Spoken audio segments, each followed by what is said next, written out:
बिस्मिल्लाहिर्रहमानिर्रहीम। अस्सलाम वालेकुम। बसंत कहानी की एक नई किस्त के साथ आपकी खिदमत में हाजिर हूँ। जैसा कि मेरा ज़्यादा टॉपिक वही जो चल रहा है कि बचपन की यादें बसंत से रिलेटेड और बसंत के हवाले से। तो मैंने नाइन्थ क्लास में से स्कूल छोड़ दिया था, और स्कूल छोड़ने की जो सबसे सॉलिड और सबसे पावरफुल रीज़न थी वो यही था, पतंग जुनून। तो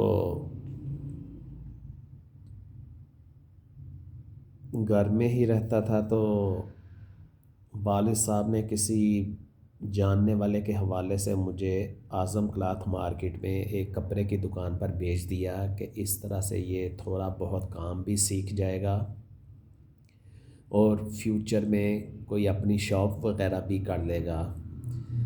तो आज़म मार्केट जाया करता था मैं एक क्लॉथ शॉप पे काम सीखने। तो उन दिनों में जुम्मा की छुट्टी हुआ करती थी, जो वीकली छुट्टी होती थी। उन दिनों में छुट्टी जुम्मे की होती थी।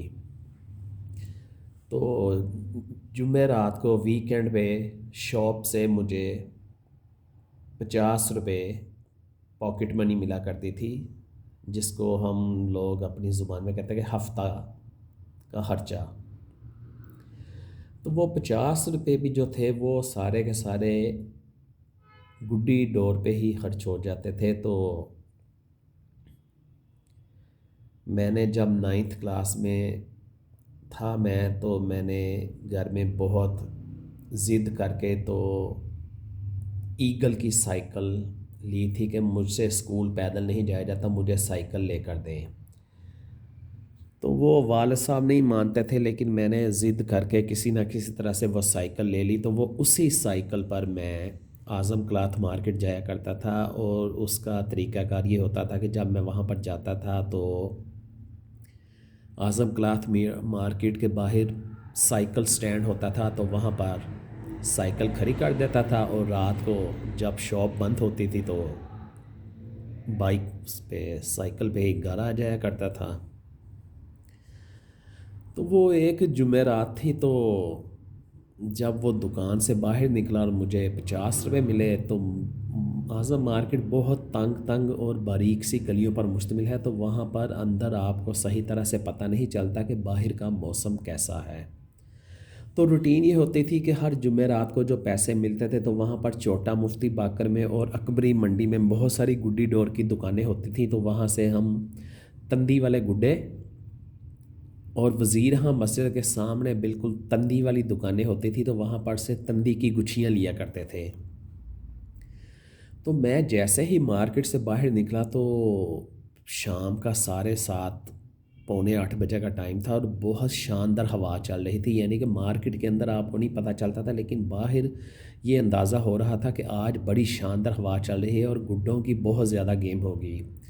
ले जी, इसी जुनून में मैं तेज़ी तेज़ी से अंदरून शहर की गलियां होता हुआ मैं वहाँ पर पहुँचा, छोटा मुफ्ती बाकर में।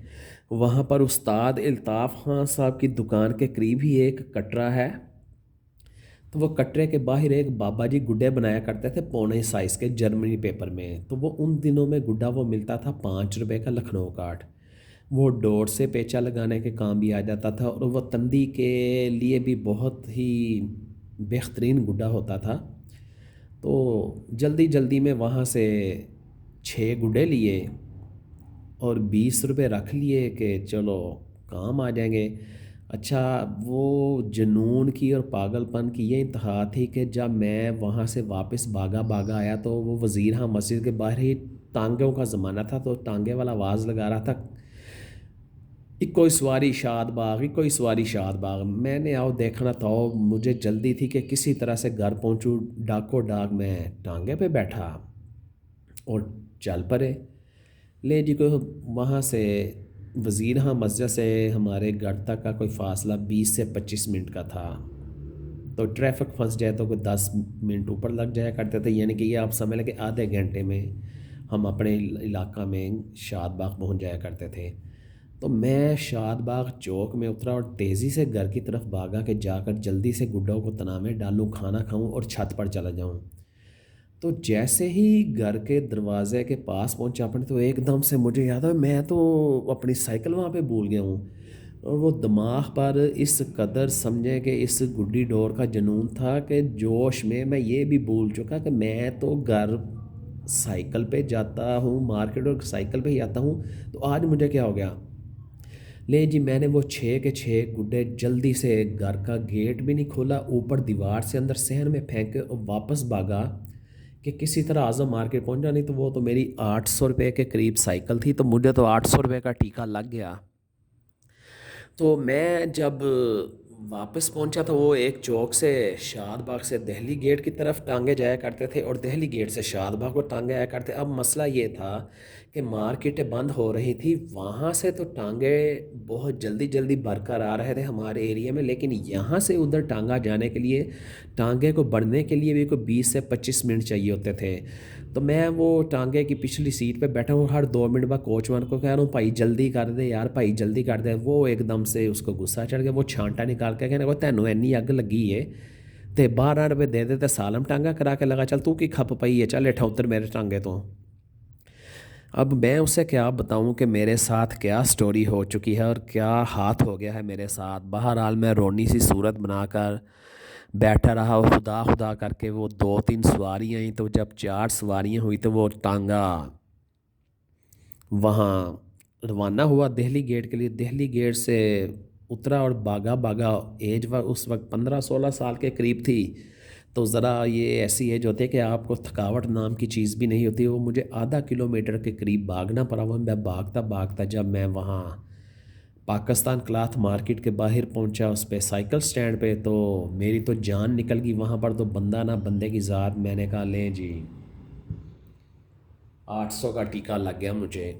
अब वो जो 30 के गुड्डे लिए थे उसमें से 20 रुपये जो बचे हुए थे, घर से 2-3 रुपये रोज़ के मिल जाते थे, वो 2 रुपये टांगे वाले ने एक तरफ के लिए। अब आंसू बहते जा रहे हैं, वहाँ से फिर टांगे पे बैठा हूँ, शाद बाग आया हूँ। अब घर वालों को भी ना बताऊँ कि हुआ क्या है। वो घर वालों ने भी ना नोट किया वो जनाब।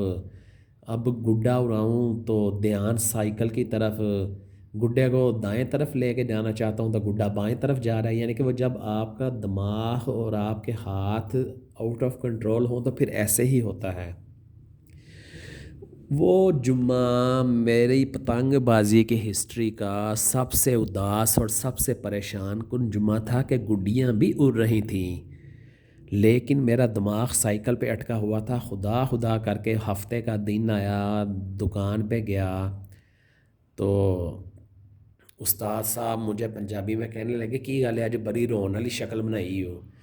तो अब मैं उनको क्या बताऊं कि क्या वाक़या हो गया, मेरी आंखों से आंसू निकलने लगे। उन्होंने कहा हुआ क्या है। मैंने वो सारी स्टोरी बताई कि ऐसा ना मैं उतो गुड्डे ख़रीदे, गुड्डे ख़रीदने के बाद मैं जल्दी जल्दी टांगे पे बैठ गया। मुझे याद ही नहीं रहा कि मेरी साइकिल तो उधर पार्किंग पे खड़ी है स्टैंड पे, तो वो साइकिल गायब हो गई है। तो वो बंदे से पूछा है तो वो कहता है कि असी जिम्मेदार नहीं होंगे, असी तो इतने लिख के बोर्ड लाया कि राती 9 बजे तक जरा साइकिल मोटरसाइकिल नहीं ले जाएगा तो इंतज़ामिया की जिम्मेदारी नहीं होएगी। ले जनाब वो सारा दिन उस्ताद मुझे कुछ कहे मैं कुछ करूं, खुदा खुदा करके दिन गुज़रा। अगला दिन आया तो उस्ताद ने कहा कि जाओ वहाँ से हाफ़ सेट चाय का लेकर आओ और 2 केक ले आओ और साथ में 2 पेस्ट्रियाँ ले आओ और साथ में ये थोड़ी सी निम्को ले आओ। मैं निम्को शिमको ले आया, सारा कुछ ले आया। तो उस्ताद ने जब वो मुझे